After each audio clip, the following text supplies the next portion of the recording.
We wanted to check for ourselves that they were on sale right now in supermarkets. So Professor Broom agreed to go on a hockburn hunt, this time with a secret camera following his movements.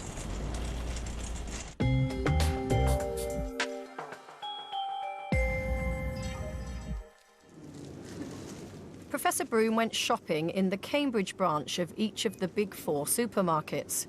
It wasn't long before he found the first chicken with a hockburn, a telltale brown mark on the rounded, scaly part of the leg.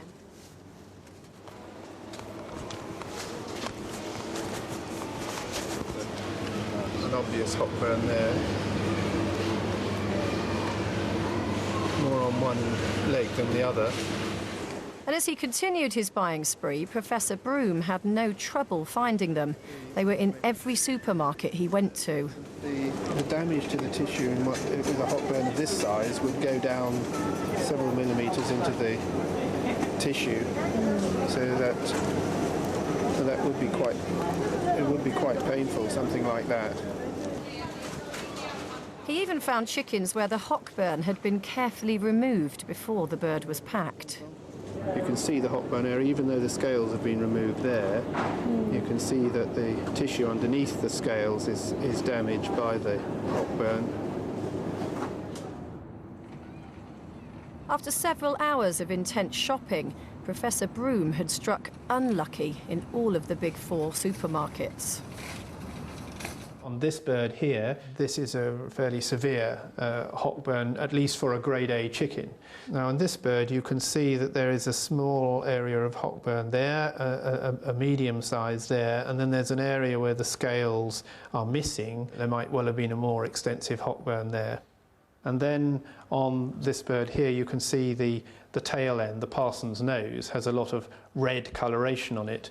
That area there would be the result of contact with the litter and some sort of friction on the litter for this bird during the time that it's in the house. I think people don't realise that they actually can just look at the bird in the supermarket and they can see these brown marks on the legs. Anybody can do this and can decide whether or not to purchase the bird.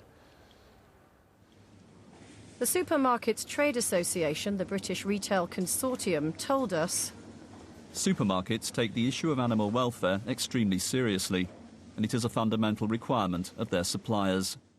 They added that animal welfare is controlled through strict production standards, one of which is assured chicken production. Any breaches in these standards are unacceptable and are always taken up with the producer.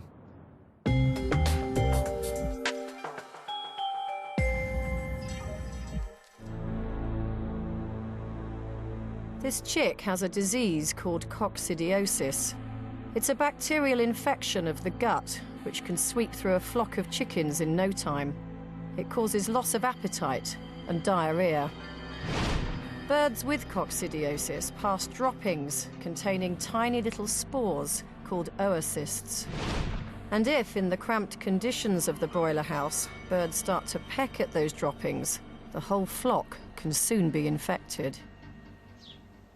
But responsible chicken farmers like Alan Simpson take preventative measures by giving the birds feed containing special drugs called coccidiostats. They've been doing it for years. Trouble is, not much is known about the effect of coccidiostats on people. So, to be safe, farmers are required to withdraw them from the birds' feed several days before slaughter. But organic farming pressure group, the Soil Association, are worried that there may be some left when they're plucked, filleted and whisked off to the shelves.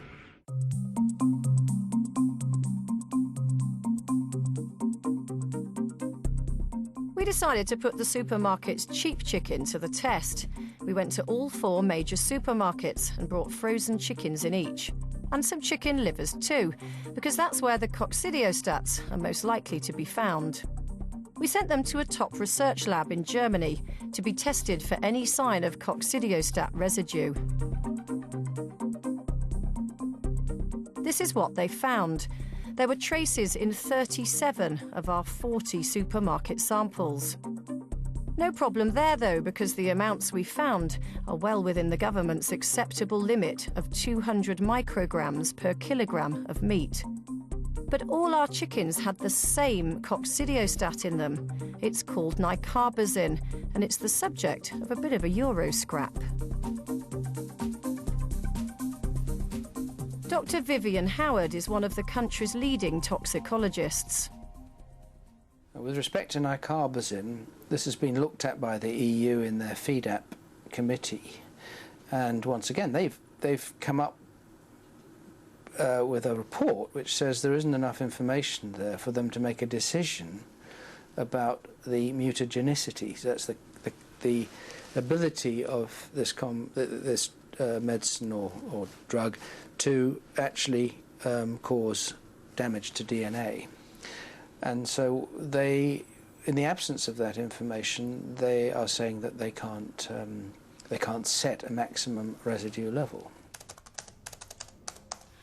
In other words, they can't decide whether nicarbazine is definitely safe at any level. And what that means is that whilst here in the UK the residue levels we found were well within the government's acceptable limits, some experts think there's good reason to be extra careful.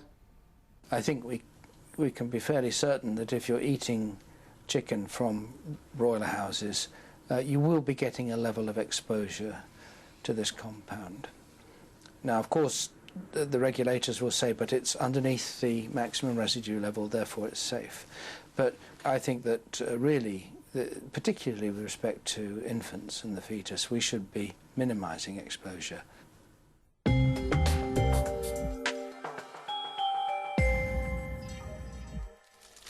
it's not just me, is it? These bigger, grow faster chickens do seem to produce an awful lot of fat when they're cooked in the pan. So is the modern way of eating breeding not just obese children, but obese chickens too? Well, there's only one way to find out. Liposuction. This is the Institute of Brain Chemistry and Human Nutrition at London Metropolitan University. We've brought along a chicken from each of the big four supermarkets, Tesco, Sainsbury's, Morrison's and Asda, so the boffins here can find out what they're made of. They're going to start by extracting all the fat to see if these cheap chickens are just obese couch potatoes. First step, into the blender. The necessary chemicals are standing by. The whole chicken has to be reduced to a pink goo. Then add some solvent and the long process of extracting the fat is underway.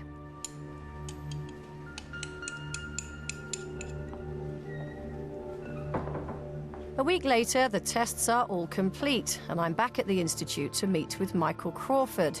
No, not that one. Dr. Michael Crawford.